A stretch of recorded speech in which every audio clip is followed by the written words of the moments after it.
Good evening, you are watching ReNews in English. I'm Sona Tumanyan.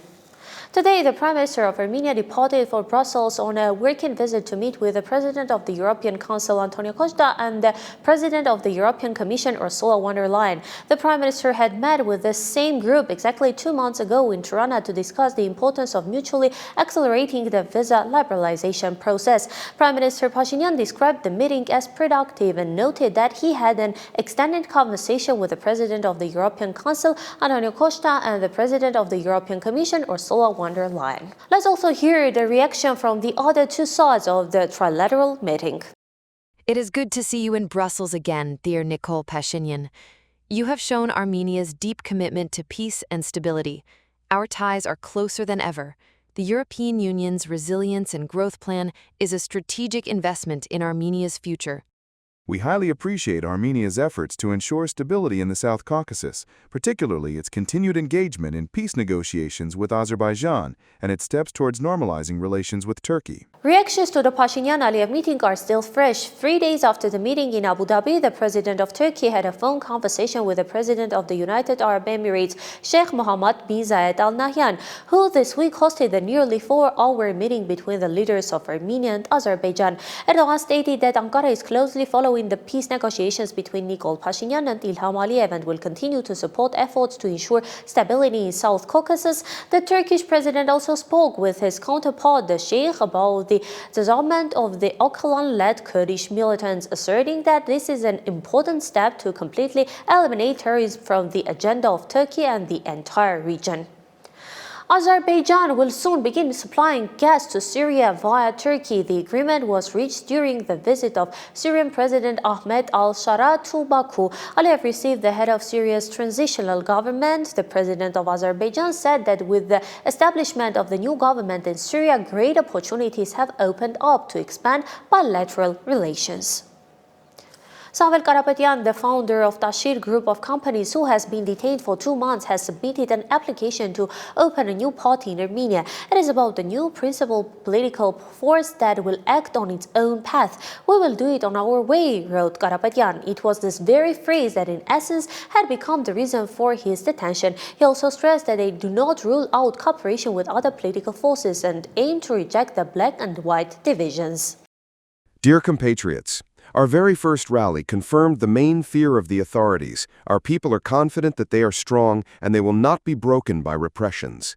I want to once again thank the tens of thousands of my compatriots who have shown civic courage on July 4th and to this day. I am also sincerely grateful to all those who expressed their support for me. My message has been much discussed these days, but unfortunately various interpretations detached from reality were also made. I believe I expressed myself very clearly. We are going to create a principally new political force.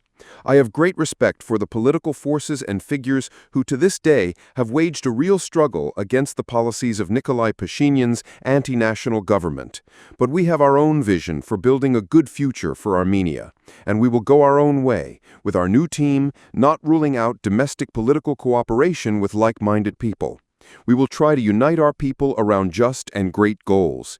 We will reject the black and white and other artificial divisions that these authorities have imposed upon society, dividing and weakening our country. Even within the various circles of today's administration, there are true professionals working who do not share the values of the small clique, but do not yet see the path they would consider a way out of the current situation. The formation of our political team has begun. We will do it our way. People from Artsakh have gathered at the government building demanding that the executive branch address the collective return of the people of Artsakh, the protection of the rights of people from Artsakh in Armenia, their social problems, as well as the issue of the release of captives. The executive branch proposed that a few of the really participants come into the government building for a discussion. Representatives of the Council for the Protection of the Rights of the People of Artsakh accepted the offer. After the meeting with government members, Apres Markaryan, a member of the Council for the Protection of the Rights of the People of Artsakh, announced that they are ending the sit-in, leaving the Artsakh representation and will work in a different format. On the other side of the protest at the government building, the president of the National Assembly, Alain Simonian, who is in France in a conversation with his French counterpart, drew his attention to the problem of captives and illegally detained persons in Azerbaijan, also stressing the importance of the issue of missing servicemen. The conversation countered on topics related to the Armenia-France and Armenia-European Union agendas. In Paris, Simonian participated in the plenary session of the 15th session of the Parliamentary Assembly of Francophonie. Let's move to the field of Russian-Ukrainian relations. Russia is ready for a third round of negotiations with Ukraine. The press secretary of the Russian President Dmitry Peskov announced during a briefing. At the same time, Kyiv is clearly not in a hurry, Peskov noted. Meanwhile, Trump's special envoy Keith Kellogg has arrived in Kyiv. Ukrainian President Volodymyr Zelensky and Trump's special envoy have already met. I thank President Trump for the important signals of support and for the positive decisions for our two countries. We appreciate the support of the American people, the President of Ukraine wrote on his social media pages. Дякую за те, що назвали. Lavrov also had a meeting speaking with Kim Jong-un. Lavrov expressed thanks for the participation of North Korean troops in the liberation of the Kursk region. Earlier, the chief of the Russian General Staff had confirmed that North Korean soldiers have participated in the combat operations on the way in the Kursk region. To all this, let's add Putin's statement. After the collapse of the USSR, the West wanted to gain a geopolitical advantage over Russia. It became clear to Russia that it would not be taken into account until it declared itself a sovereign power capable of protecting its future, he stated. The Russian president also addressed his 2007 speech at the Munich conference, describing it as made at the right time but unheard. We simply cannot live any other way. Russia will either be independent and sovereign, or it will not exist at all. And this is what I wanted to convey to our partners, hoping that they would listen and somehow change their attitude towards Russia. France has announced a historic agreement with New Caledonia, according to which this overseas territory affected by separatist violence last year will remain part of France but will be granted the status of a new state. The agreement signed last year must still be approved by parliament and confirmed by a referendum. It is noteworthy that Azerbaijan actively interfered in the New Caledonia riots, a topic we'll discuss in our upcoming projects. Meanwhile, new tensions is brewing in Turkish-Iranian relations after Erdogan referred to Iranian cities as Turkic centers. More details from the international newsfeed are in our video roundup. U.S. President Donald Trump has again declared his intention to supply Patriot anti-air systems to Ukraine, and that European countries will pay for them. We will send them Patriots, which they need badly because Putin has surprised many. He speaks smoothly, and in the evening, he starts bombing everyone, Trump said, adding that America will receive the full price for the weaponry. He promised to make his important announcement about Russia on Monday. The NATO Secretary General has traveled to meet with Donald Trump. Mark Rutte will also negotiate with Secretary of State Marco Rubio, Secretary of Defense Pete Hegseth, as well as members of Congress. Rutte and Trump's last meeting was at the end of June during the NATO summit in The Hague, where alliance members agreed to increase defense spending. Russian and Chinese foreign ministers Sergei Lavrov and Wang Yi discussed relations with the U.S. on the settlement of the Ukrainian crisis. The talks took place in Beijing, where Lavrov had arrived to participate in the session of the Council of Foreign Ministers of the Shanghai Cooperation Organization. The diplomats expressed satisfaction with the level of Russian-Chinese cooperation. Azerbaijani citizens were involved in the murder of Colonel Ivan Voronich of the Security Service of Ukraine in Kyiv. The editor-in-chief of the Censor publication reported that the murder was carried out by Hakan Gulalizadeh and Narman Guliyeva. Voronich's body was found with 5 gunshot wounds. The Azerbaijani accomplices were later eliminated. On Sunday, shots were fired at the Richmond Road Baptist Church in the state of Kentucky. According to CNN, there are dead and wounded. A police officer stopped a car near the airport whose driver opened fire on him and fled the scene. The shooter then arrived at the church and opened fire on the worshippers. 2 women were killed and 2 men were wounded. Bitcoin has set a new all-time high, surpassing $119,000. On July 13, the value of the cryptocurrency reached $119,216. Over the past month, its exchange rate has increased by 12.9%. Experts attribute Bitcoin's growth to Donald Trump's initiatives aimed at developing the crypto market and the interest shown by other countries. Meanwhile, since the beginning of the year, the exchange rates of most other cryptocurrencies have decreased by 30 to 50%.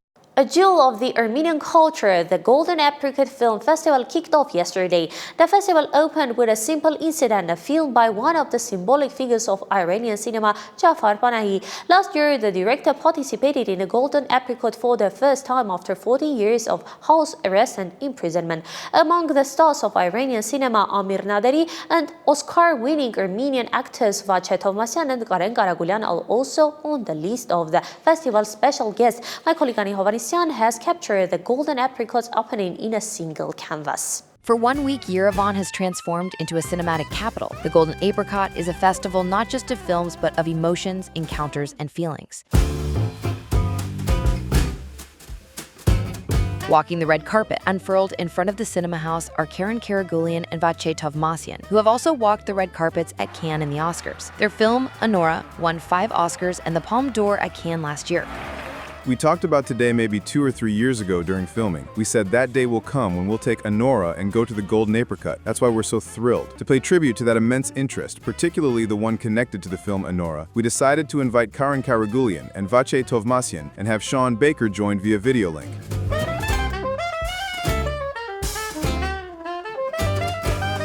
This year, the 22nd Golden Apricot International Film Festival has brought more than 10 films from the Cannes, Berlin, Venice, and Locarno film festivals to Armenia. The list of special guests includes symbolic figures of Iranian cinematography, Amir Naderi and Jafar Panahi. The president of the jury is Mauritanian director Abderrahmani Sissako. He is the first African director in the history of the Golden Apricot. In my opinion, what a director wants to say through the language of cinema is very important. Cinema is a unique language. I believe we must pay attention to the language of cinema. It's very important because it conveys emotion, and emotion is crucial for our work. This year, the Golden Apricot Film Festival is opening with A Simple Story, a film by one of the symbolic figures of Iranian cinematography, Jafar Panahi. The film is often compared to the works of Samuel Beckett for its surrealistic humor, while also being dramatic. Minutes before the film's screening, Panahi took the stage and presented Amir Naderi with the Parajanov Thaler Award for the director's significant lifetime achievement in world cinema. After the film, the assessments were more than just admiration. They're comparing the realism in this film to Anora. I liked it a lot. It was a very simple, direct, and powerful film. The director leaves it to the audience's discretion to decide how the film ends. Прошло всего лишь 10 минут, где-то, может, 15. Only 10, maybe 15 minutes had passed. During the last 20 minutes, my heart started to beat very fast. I've seen many films about revenge, about that feeling, that uncertain, gnawing feeling from within. But I have never seen a film so delicate and sensitive. Panahi was imprisoned in Iran for 14 years. For nearly 2 decades, he was banned from making films. But how his secretly shot film reached Cannes and won an award is a fantastic story worthy of its own movie. Panamahi's film, titled This Is Not a Film, reached Cannes on a USB drive hidden inside a cake and smuggled across the Iranian border. Panahi's presence, once again in the form of a film at this festival, sets a very high bar. It reaffirms the standard that has been set. The Golden Apricot has become one of the major landmarks of the cinema festival season. This year we have plenty of films, including 12 films with a French participation. Often in cooperation with Armenia. Starting today, premieres from world-renowned festivals will be on Yerevan's big screens. There will be masterclasses for actors and meetings with directors. The celebration of cinema will continue for 1 week.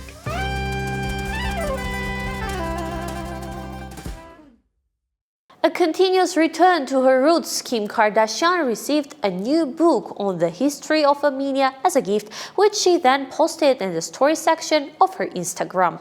Huge copy, and it has all of the history of Armenia inside, and it has all of the treaties and land grants and all of the maps and religious documents and all the agreements that are so prominent in the Armenian culture. This is all in Armenian, but I just thought it was so cool. And then this is the encyclopedia that is now, I think, for sale, that really explains everything in English about what happened and just all of the Armenian history. So important and so cool. And And let's end with a football victory. London's Chelsea with a 3-0 victory over the champion of France, Cup winner and Champions League winner Paris Saint-Germain has won the title of Club World Champion. The award was presented by Donald Trump along with the president of FIFA. For more updates, follow us on YouTube, Telegram, Instagram, X, and Facebook. Daily news and full coverage are available on our official website. I am Sona Tumanya. Stay informed with ReNews.